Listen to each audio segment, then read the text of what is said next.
wind up in jail. He blew me off.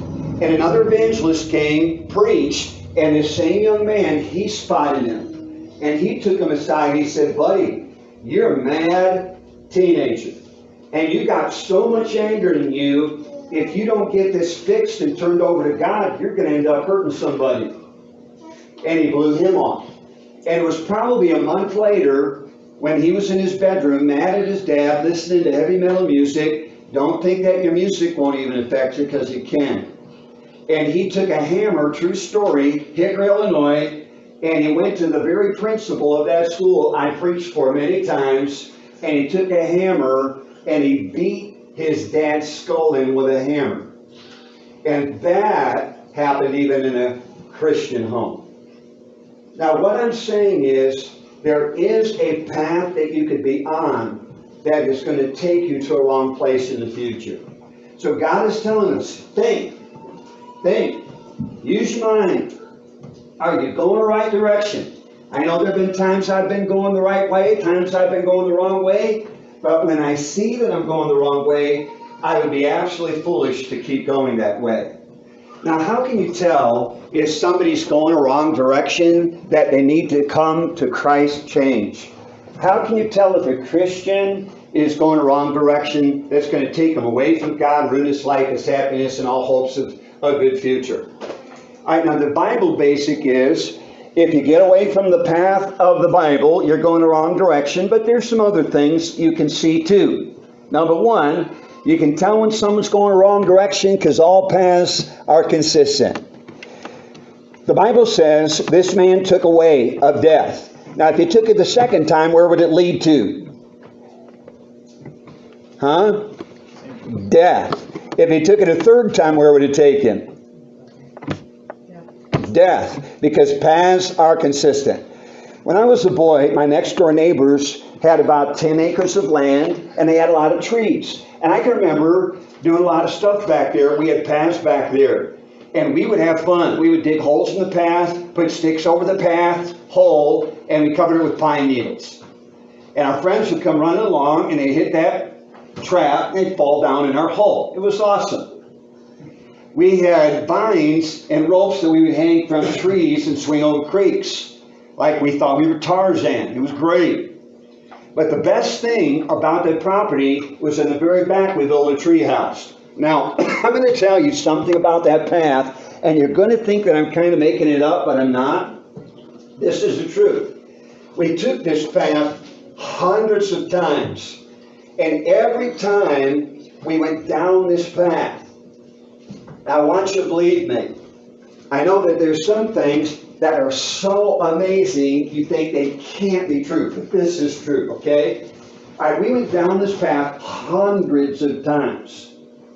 And every time that we went down this path, now you're going to think I'm stretching a little bit, but it's true. We took this hundreds of times. And every time that we went down this path, now you need to believe me on this one, because sometimes it just seems like too amazing what a guy's saying. It can't possibly be true.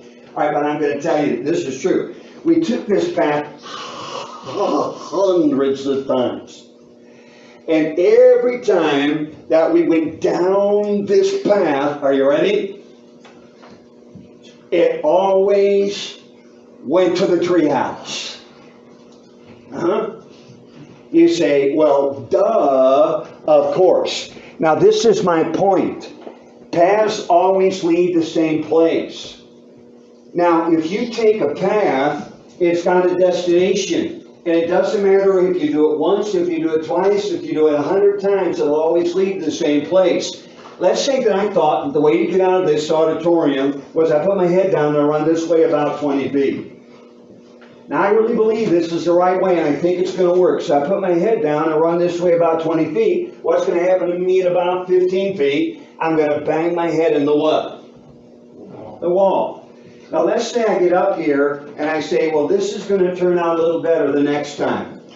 And I get up here, and I know this is elementary, but folks, we got to think. And I run this way the second time, and I'm doing this on purpose. What's going to happen the second time? Going to bang my head in the wall. What if I do it the third time? I'm going to bang my head in the wall. And that is the way it works. Now, as much as this is elementary, think with me. You can tell if you're going a wrong way, and if it will ever get any better going that way, by this simple truth. This man chose a way of death, and it led to ruin, and if he chose it 100 times, it'll lead him to ruin. And it doesn't matter how many times you take a wrong path, whether it's pride, whether it's lies, whether it's hate, whether it's alcohol, whether it's drugs or pornography. Whenever you take a path that is a wrong path, it will always take you to the wrong place. And let me tell you something, friends. If you don't watch it, you're just going to keep banging your head in the wall. Now, you know what would be dumb? If after I bang my head in the wall, I do it again. And if there's pain from it the second time, I do it again. And I do it again. And this is what the Bible says happens to people. They get beyond reason. They stop thinking. Don't do that. Think. Am I going the right direction? Be honest. When you bang your head on the wall, it hurts. And if you got something in your life that's not good, the only way to change the outcome of life is to change the direction in life. Now, first, there's all paths are consistent, but number two, all paths are common. Now, Ecclesiastes 9:1 says there's nothing new under the sun. And what that means is you can try going after money. Others have already done that. You can try bitterness. Others have already been bitter before and ruined their whole life by being bitter and unforgiving. You can try cussing. Others have always been big men cussing too. But you want to know something? If cussing makes you think you're a big man, I want to remind you something. Junior high girls cuss too. Anybody can cuss. And that is something that others have already done. You can try beer. Others have done that. You can try adultery. Others have done that. And whatever you look at, you can learn that others have already done it. Now, is there any path that you think, and this is important, it doesn't matter who we are, do you think that you're getting off of a Bible path? Now, part of revival is just say, hey, let's get honest with ourselves. Let's humble ourselves and pray and turn from our wicked ways. And we've got to recognize if we're on some wrong path. So I'm going to ask you, don't raise your hand, but are any of you struggling, getting into, don't look at anybody, but don't look at anybody, just think of yourself. Are you getting into looking at things you should have looked at? Are you? If you are, wrong direction. Others have already done that. And if you do what they've done, you're going to bang your head on the wall too. Don't look at anybody, but there is life, and there is youth, and there is growing up, and there is considering life. And as a young man or as a young woman, I doubt it, but is there any one of you young men or young women that maybe just somewhere you wanted to try something out that you could never do before? And so when you're in a different location, that's where you try it. I will tell you, there's nothing you can try that others have not already tried. And if you do what everybody else has done, you're going to bang your head into the wall too. Now, when I was a boy, I saved myself a lot of pain by watching other people's mistakes. We went to the public school, and Mr. Piper was our principal. He was about 6 foot tall and about 6 foot wide. And he was our final authority. And back then, they could spank. That's why I'm so perfect. But anyway, if a kid was bad, they could spank him, and I think he did some pretty good service. So anyway, I never had to go to get a spanking with Mr. Piper. I was the good boy who made him a tie out of paper and colored it, and gave him a tie that I painted out of a crayon.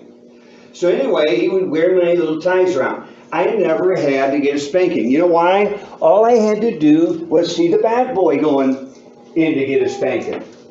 And the bad boy in the class would go in to get a spanking, and the door would shut. There would be, son, go to the principal's office. So everybody like, he's gonna die. And he'd go into the principal's office, and he's kind of sulking on the way. He'd go in, the principal, you'd see him take him in, and the principal would say something to him, and he'd say, go over there, and he'd pull that door shut. And it was like terrible to think what's going to happen on the other side of that door. And then there'd be a moment of silence. Probably he was telling him, you bad boy, you shouldn't do this. And when you do this, you're going to get a spanking. I'll bend over and I'll kill you. And then you would hear this. You would hear all through the corridors.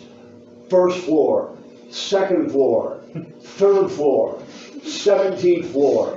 You would hear silence, and then you would hear, oh, and you'd hear, ah, and then you'd hear, ah, and then you'd hear, oh, and he'd come out rubbing his loops.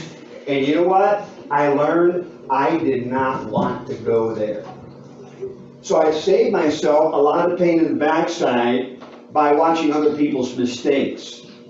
There's a man that was driving down the road. I was driving down the road, and I watched him as he sped past me. I was going about 70, and I saw him speed this way and go this way and this way, probably 90 some miles, and he hit a rail, and he rolled on that rail, and he landed upside down.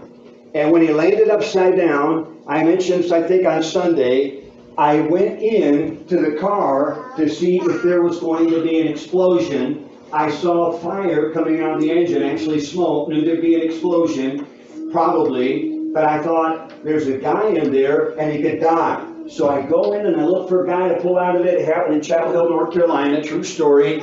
And I didn't see anybody in there, but I did see a whole lot of Corona beer bottles. So I put 2 plus 2 together, and it spelled drinking and driving. And so I had some training in emergency medical training, so I look around for a body, and sure enough, it had been ejected from the automobile. So I go over to where that body is, and I run up, and I assess the situation, and I see his eyes are open, so I'm thinking maybe he's alive, and I saw his arms were broken, laying unnaturally, and his legs were broken right here, and his legs were back behind his back. I looked at his hands, and I saw that he had several fingers that had been scraped off on the pavement, and they were just a straight line. And I looked at his chest, and he had a hole in his chest the size of a tennis ball. But since his eyes were open, I thought maybe he's alive, and I looked down, and I put a pulse, and looked for a pulse, and I did not feel a pulse, and I realized that he was very dead. And you know what? I cannot go into a gas station and see some stand that sells Budweiser, Michelob, or any kind of alcohol without wanting to kick the stand down. Why? Because there is death in the pot. And I know that there's nothing in alcohol that could ever make a man a better man, but there's something that could make a man a dead man. And so when you ponder the path of your feet, listen, this is life and death. And you can save yourself a lot of heartache by not saying, I never got to try that. I never got to do that. I just want to see what it's like. And things like that could make you where you may never recover. Now, the only way to change your future is to change your direction today. Now, first of all, there is a dead-end path. Number 2, there is a director of the path. And let's just continue to consider some of these things. And I'm saying these same things to me as much as I am to anybody. How many would say Mike Pelletier is probably not perfect? Would you agree? All right, you're right. And so we all have to constantly be thinking, I can be serving God today, and then I can have a bad day and decide not to. And any one of us are candidates of getting on the wrong path. All right, now Proverbs 14:12, let's look at it again. There's a way that seemeth right unto a man. Now I'm bringing up this to to tell us that we need to consider who is